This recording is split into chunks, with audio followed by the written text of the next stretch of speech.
Bakit? Nakulong si Sparker at si Bornok. Ba't sila nakulong? Yung perang binibilang nila ginawa nila sa Rigola. Yan kasi yan sinasabi ko sa dalawang yun eh. Puro kasi mayayabang eh. Eh kung binigay nila sa may hirap yun. Asan daw prinsipyo nakulong? Diyan daw sa may palengke.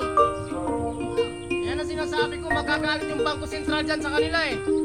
Asan na nila? Kukunin ko muna itong screen ko ha. Sige. Nandun pa ba sila ngayon? Andun. Ano sabi nila? Ano ba sabi nila? Sabi nila, puntahan mo daw sila dun sa kulungan, pasyalan mo. Yan ang sinasabi ko sa dalawang puro kasi mayayabang eh. Dahil lang, kukunin ko muna itong screen ko. Oh. Oh, may ulam na ako. Eh kung ganito yung ginawa nila. Oh. Diba? Oh. Diba? Libre na ako ulam ngayon. Oh.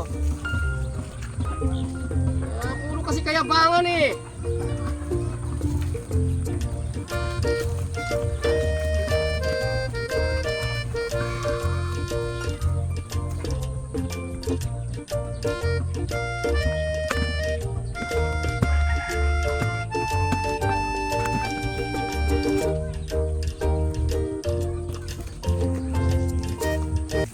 Kawawa naman. Gagalitan ko yung mga yon. Kasalanan nila.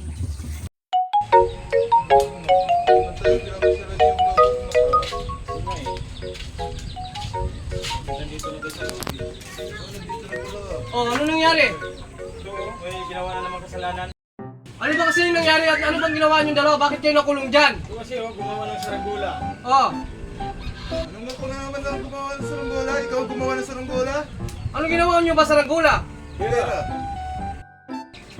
Yung ipapalipad na namin, naputol yung tali doon sa munisipyo Dumugpa. Puro kasi kayo kayabangan eh. Ito eh, Alam niyo ba Ano, eh? isa ka rin eh. Sino ba nagsabi sa inyo paglalaruan niyo yung pera? siya. Kaya dalawa, kaya nga tayo dalawa dito eh.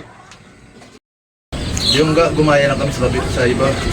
Hindi naman namin alam na bawal pala yun eh. Hindi namin nakalayan na bawal pala yun.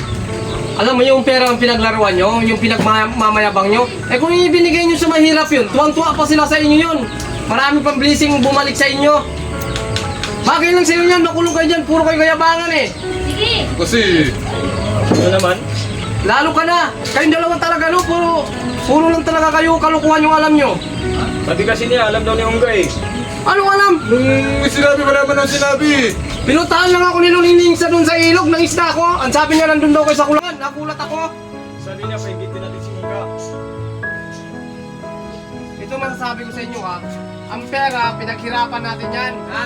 Pinaghirapan niyo yan, pinaghirapan natin yan, huwag niyong paglaruan. Kung gusto niyo makatulong, huwag niyong paglaruan, ipamigay niyo sa iba, i-share blessing niyo, para mas marami pang dumating sa atin na blessing. Ayan, narinig mo. Paano tayo ngayon? Nandito na sa loob. Ay, dapat lang sa inyo yan. Ano ba sabi sa inyo ng ano dito? Pinakamataas dito? Ano Ming? Babayaan mo yung dalawa na yan, nang madala. Puro kasi katarantoduan yung alam, yung pinaglararuan yung pera eh. Uy, enggak. O ano? Ano kami dito? Ha? Hindi kami makalabas dito, tulungan mo kami. Saan mo muna kami? Magkano ba na yung piyansa niya? Sabi ng ano dyan? Enggak. Oh! Saan mo muna kami? Bakit? Para makalabas kami rito. Kami dito. Magkano ba ang piyansa niyo daw dyan? 30,000 daw. Saan tayo kukuha ng 30,000? Yung pera na tinatabi-tabi natin, nilaro nyo. O paano natin makuha yon? Ay, hindi na. Kasi, kung piyansahan ko kayo at ilalabas ko kayo dyan, pamarisan kayo ng iba para hindi nakagayahin, mabulok kayo dyan. Ginawa nyo yan, panagutan nyo. Bahala na kayo dyan. Enggak. Enggak. Igilan nyo ko.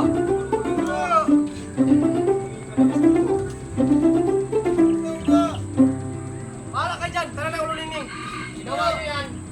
Panindigan nyo. Panindigan nyo. Diyan na kayo matulog. Ubusin kayo ng lamok dyan. Kailan sa inyo yan. Ha? Hindi mo kami maminis? Hindi. Maminis kayo. Puro katarantaduhan yung alam nyo. Ikaw kasi, ang kulit-kulit mo eh. Ano nang nangyari sa atin ngayon tuloy dito? Nakulong tuloy tayo. Eh, ikaw yung nagpasimuno nun eh. Ginaya lang kita eh. Sabi ko, huwag na nating ituloy eh. Yun pa rin, tinutuloy mo. Paano tayo ngayon? Huwag na tayo magsiyan. Dalawa rin tayo may kasalanan nun.